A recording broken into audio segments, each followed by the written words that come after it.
Deli with the sauce. It's your boy, Deli G. Your boy, Deli G. Back in the building, back in the studio, back in the lab, and back to bring you another episode of the Sports Desk. All right, so this sports thing is crazy because it's almost like the mob because I get out for a few weeks and there's always something going on in the sports world that tries to bring me back in. So what is it this time? What's the big news? It's gonna be back on here. Well, I'm about to tell you guys some of the things that we'll talk about in this episode. Jon Gruden. So some people might I'll say that name and some people will know exactly what I'm talking about. Others have no clue whatsoever what I'm talking about, like my boy Mikey, aka Helios, on PSN and Reddit. You guys check that out. But anyways, he's a huge sports fan, big hockey fan, but not really so much into football. And he's just saying, oh yeah, like I just got a text about it, or a notification about it through like my TSN feed or whatever, that he had resigned. But like I'm not 100% sure like why or how it happened or whatever. So I started giving him some background on it, and he's just like, whoa, okay, that's crazy. But like for like. People are gonna point to like, oh, which of these is like the most heinous thing, and what could we like reprimand them for and all this stuff. So if you guys go and check the story out, you'll see exactly what I'm talking about. But like I think like as a father of a little girl, I think the one that really upsets me is the one about accepting those like topless photos from what they did on that so-called photo shoot on that private island. So like that one really gets me, where it's like like, all right, the photos come in, like you didn't ask to see them or anything like that, but it's like maybe you should be asking questions. Maybe you should be like if you're working for ESPN at the time, maybe it's something that you could have said to somebody to like possibly report it, things like that, because I don't know, that's just not right. Like they were basically like being pimped out on the island, and now along with all the other emails that were exchanged with this guy, he's accepting pornography emails, basically. Like that's what it comes down to. So like it's crazy, it's crazy. The whole Jon Gruden thing is a friggin' mess, and it was either like like quit or you're fired. So essentially he quit. I think the owner, Mark Davis, son of the late great Al Davis, just win baby, win. I think like the owner now, Mark, just came and talked to him and was like, listen, either if you don't quit to like save face, then I'm just gonna have to fire you publicly. And obviously he didn't want that to tarnish his name or anything like that. So it's like, but then I heard this other thing on the Dan Patrick show. Shout out to Dan Patrick, where like he was saying that, and he had Mike Florio on, one of the NFL guys he brings on the show. Shout out to Mike Florio. And then I guess the two guys were talking about like, well, what if this was a setup? Because on two fronts, where D. Smith, it helps him retain his position or whatever, because it puts him in a position of strength, and also an empathy, right? Because like he was the one that was included with the whole racial epithets thing. So on one end you get support for your guy in the PA, and then on another front you're talking about getting rid of Gruden too. So like, because he's always like griped about rules and this and that and complaining, and even when he was on Monday Night Football as like the analyst, he was still griping about issues with the league and whatnot. So I think ultimately, what's gonna happen is, I don't know if he'll ever coach again. Like that's a tough one to recover from, and I don't know if he'll ever be like on TV again. I mean, honestly, like that's a tough one for me. So maybe he'll just like fade into oblivion. But the moral of the story is, like, if you're gonna write dumb shit, don't use company email, man. Like, don't these old, racist, white fogies know how emails and the internet work? I mean, obviously not, apparently, but man, like, come on, man. Come on, man, Gruden. Come on, man. All right. moving on. So, okay, let's talk about something fun and exciting. Hockey's back! Oh, yes. NHL is back. It's already kicked off. The Kraken have been released. And that's pretty sick, man. Because I want, you know, I had a couple of bold predictions for this year, for the NHL season, and one was to hopefully build like a nice, like intense, heated rivalry between the Kraken and the Golden Knights, because they're like a couple of Spanish teams. They're both out west. I'm pretty sure they're in the same division too. So like, you know, that'd be pretty sick, you know, because they can't really beef with anybody else, you know, because they're a couple of brand new expansion franchises. So that'd be awesome, like some hardcore, like, you know, back in the 2000s, you know, like Red Wings, like Avalanche rivalry, you know, that'd be sick. That's what I want to see between the Kraken and the Golden Knights.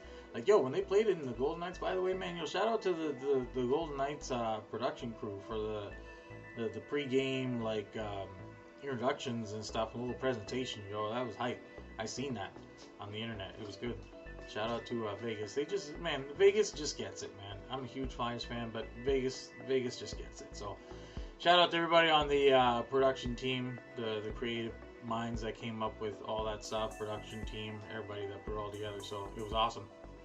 Yeah. So that rivalry is like one bold prediction, and then another bold prediction that I had that I want is for my and your Philadelphia Flyers to go all the way to the Eastern Conference Final. Okay, so that's what I want to see, and that's what I'm hoping that these guys can accomplish. So yeah, let's just get on that, and I'm hoping that we can make it happen. I mean, honestly, like, and then I see Philly's opening night, so I'm glad they get to open at home instead of on the road. But it's just like the weirdest home opener ever. Like Vancouver Canucks, like that's the most like random home opener like that I've seen in a while for Philly, anyways. So like, you know, I think they should be able to win that one. Vancouver dropped its first game. I think it was their first game to Edmonton, and they didn't look so great. At the same time, you know, Philly has a great mix now of grizzled veterans that have won and know what they're doing, and young guys who are hungry, man, and who are out to prove that they can, you know, stay healthy in the lineup. I know, like Lindblom wants to have a huge, like, bounce back year. He's probably glad he didn't get traded. And, like, you know, Ryan Ellis, man, and Keith Yandel. Who was the other one? Derek Brassard, I think, was another one. Like, good signings, wily vets, and I think you know, I think they'll come through for us. Carter Hart is gonna, I think he's gonna take a huge step up. Like, listen, I have played many franchise mode seasons in EA Hockey, and EA Hockey scouts and all that, they're usually not wrong. So the top guys who make it, you know, like Barzell, all these guys, like EA's already calling these guys' potential and stuff like 3, 4, 5 years before, you know, these guys break out. So, you know, with that being said, you know, we got to watch out for Morgan Frost, because he's gonna be an up and comer. You know, he's gonna be like a really good fit. You know, Ryan Ellis, like, basically, you know, all these young guys that they've got in the lineup, like, they're all gonna be solid. So I'm hoping, and I hope that it's gonna be like a standout, awesome year for the Flyers. I mean, you know, like, I mean, it's gonna have to be anywhere from 45 to 50 wins to get it done. And, you know, 100-something points, obviously, like 90, 100-point season, you know, and a berth, obviously, in the playoffs. But they got to go to the Eastern Conference Finals. They got to go to the ECF, you know, for me to be happy with this team. I know they're kind of like retooled the defense and everything like that, but that's all the more reason, because now you got, you know, Hart, who's going to gain confidence from, you know, the retooled defense. Grizzled vets, young guys, hungry, ready to prove something. It's gonna be good. So I'm very happy and excited. Go Flyers, go! All right, next up, guys. Let's shift over to the NBA for a bit because I just got a couple things to talk about. Obviously, like the thing that's making like headlines is the two drama queens in the NBA. One, Kyrie Irving, and the other, Ben Simmons. If any of you guys aren't familiar with either of these stories, so one, Kyrie Irving, who plays for the Brooklyn Nets of the NBA. He is, at this moment, refusing to get himself vaccinated so he can participate in practices and games with the rest of his team. The rest of the team is vaccinated, obviously, so they're able to fully participate, as the law has been mandated by the state of New York. So he wouldn't be able to practice and play in Brooklyn, and then he wouldn't be able to play in, like, the 2 games or whatever at Madison Square Garden in New York City. So, I mean, honestly, like, my take with about maybe 99.9% of the rest of the world's take is, like, you say that, you wanna protect yourself, and, it's all about, your point of view and what's best for you, You didn't seem to have a problem, thinking twice about taking their $90 million and taking their money, Brooklyn's money. So, like, you didn't, there's no hesitation about that. Yet, when it comes to doing something that your colleagues, your teammates, probably a bunch of your family members and things have already done, you choose to take this kind of stand at this moment. So, whatever, you want to make yourself a martyr and a hero to everybody, and say, oh, like I'm the one that's gonna do it. No, you're not the one. You're not the one. Okay, like think about how many people like have been dying from this and have already been vaccinated. Like people people I know. Like come on, man. Like just get real. Just get on it, man. Even Ben Simmons is a drama queen, but at least he probably got vaccinated because he didn't want to lose his money. He knows. Ben Simmons of the Philadelphia 76ers is just trying to be a rich and famous basketball player. And you ain't gonna be rich by not playing games and not being on TV, Kyrie. So I don't know, man. Maybe your purpose is for a greater good, and that's great. I admire that, certainly. But if you wanna, serve a greater purpose, you're gonna have to give up basketball, bud, because everything that comes with basketball, like traditionally, like all the glitz and glamour and temptation and this and that, like, okay, well, if you want to leave all that behind and just sort of be like, and be a righteous, like, foot soldier for people, for the voiceless, then quit basketball and go on a huge, like, sabbatical and do your thing, do what you got to do, take a few years off, make an actual meaningful impact, do what you got to do, and then when you're ready to get vaccinated and participate like everybody else, you can come back. And if you still got any kind of skill or anything by then, who knows? Maybe the Nets might still take you, maybe not. Maybe some other team. Maybe you can be a bench player by then, a role player. Who knows? So we'll see how that saga unfolds. And even with Ben as well. I mean, this is just gonna be crazy. People are talking like, oh, why, trade one problem for another, but it's not that simple, man. Like, because you don't know what the hell you're gonna get with Kyrie, man. Like, flat Earth. I'm not anti-vax, but I'm not gonna take the vaccine. I'm in and out of games. I say I'm gonna do one thing, but then like, I go out to a club or whatever. Now, listen, like, people can trash this guy all they want, but I know we gotta talk about some of the good things he does. He's a pretty good philanthropist. He likes to give back to the community and those around him, and that's great. That's great that you want to, like I said, that's great that you want to serve a higher purpose and all that. That's awesome, man. Do your thing, but don't come up to the podium being interviewed and then say that I don't want to quit basketball and I still want to get paid. Then get the shot, bud. Simple as that. All right, so next is I just want to touch a bit on NFL that's happening here. This won't take very long because the Jets are terrible. They did get the one win though against Tennessee, and people such as the NFL memes page and goofs like that were all trying to say, Derrick Henry is 12,000 whatever rushing yards away from the record. He might have a chance today against the Jets. Fuck you. That's what I say. Alright? Because we got the job done. Fuck Derrick Henry. Fuck Tannehill. Fuck AJ Brown. Whatever the fuck your name is. Fuck Julio. We fucking dummied y'all.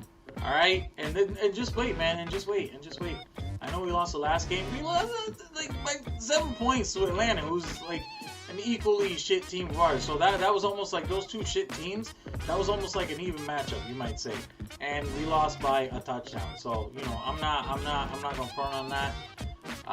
You know, Zach Wilson is still learning, but 2-3 years, man, with a legit offensive line and a couple of, at least one stud wide receiver, maybe that they can pick up the free agency or the draft. You know, maybe give him a year or two to develop. If he is a stud wide receiver, then yo, it's gonna be a wrap, man. So I'm not worried about Zach Wilson. I'm not worried about Carter Hart. I'm not worried about my boys. I think they're gonna come through and through, faux show. But yo, how about the Bills, yo, and them Cowboys, man? Yo, 'cause I know homies that are, you know, that with the Bills even long before the 4 straight chokes in the Super Bowl, man. So they're, you know, they're getting theirs right now. So I'm happy for Bills fans. I'm happy for Cowboys fans because they seem to be doing it the right way now, finally. And yeah, man, let's just see what happens. It's gonna be treading some harsh waters for my New York Football Jets for a little while, but I'm hoping that, you know, these growing pains are just going to be, you know, something that is going to pay off in the end, regardless. So, all right, yo. So, one thing I'll get to, just a couple more things, and we'll tidy up the show here for this week. Yo, shout out Tyson Fury, yo. The freaking motherfucking Gypsy King did it, man. He did it. Wilder, man. Sorry about your luck, bud. You know, I don't know what excuse you're gonna find this time, because I don't know. Yeah, man, I don't know. Like, he like, Fury just came with a purpose, yo. That's all you gotta say, man. Like, I thought he was more focused from the beginning. You know, and I gotta, like, I'll be full disclosure to everybody out there. Like, I didn't catch the fight or anything like that. Just bits and pieces, and you know, just reading articles and things like that, like how I do. But by all accounts, yo, like, Fury. I mean, okay, and I was speaking with my boy Mikey on this too. It's just like, how you gonna have a name like Tyson Fury and lose? No, it's not possible, man. It's not possible. Tyson Fury, yo. Yeah. So you gotta win with a name like that, man.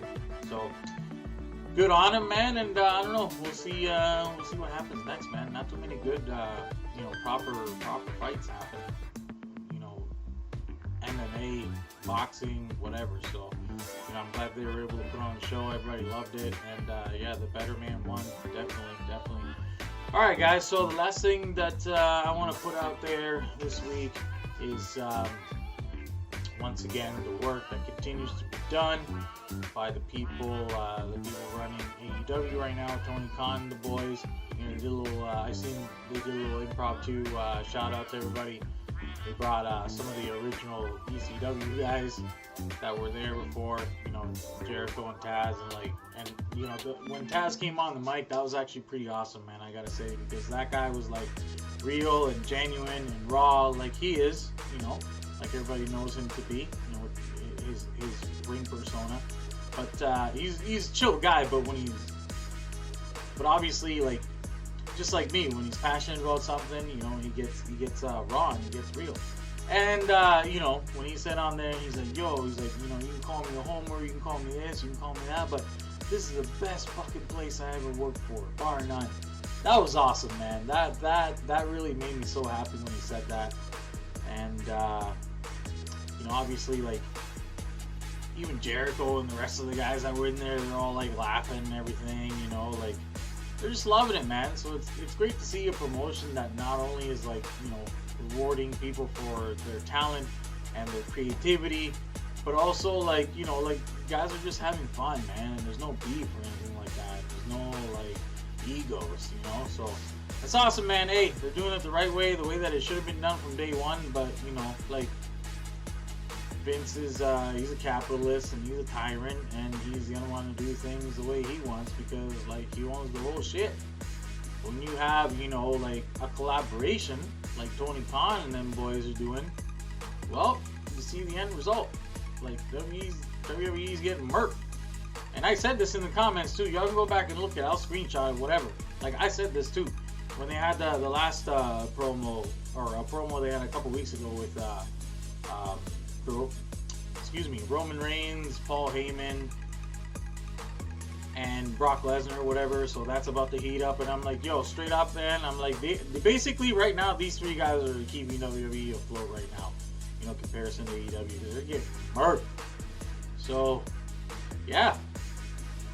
I don't know how much longer. Like Conan said on his podcast, yo, the great Conan of WCW. If they're just learning right now, right? Like, they've only been around 2-3 years. They're still learning.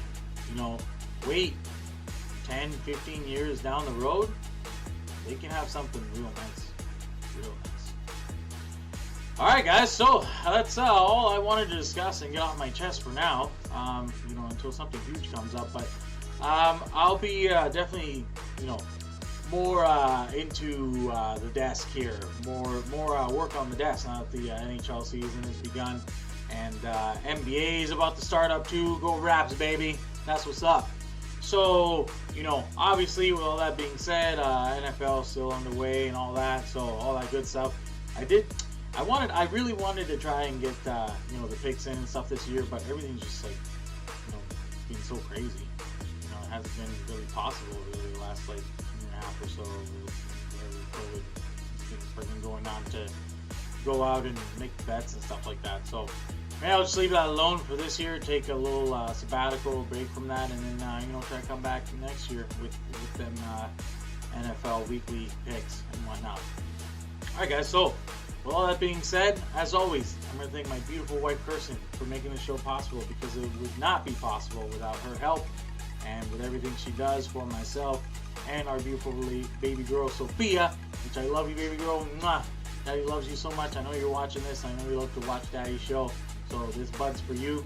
And for all you guys out there, don't forget to like and subscribe, share, all that good stuff. Alright, guys, that's it for me. I'm out for now. My name is Deli G. Thank you so much for watching. This has been the Sports Desk, and we'll see y'all later. Deli with the sauce.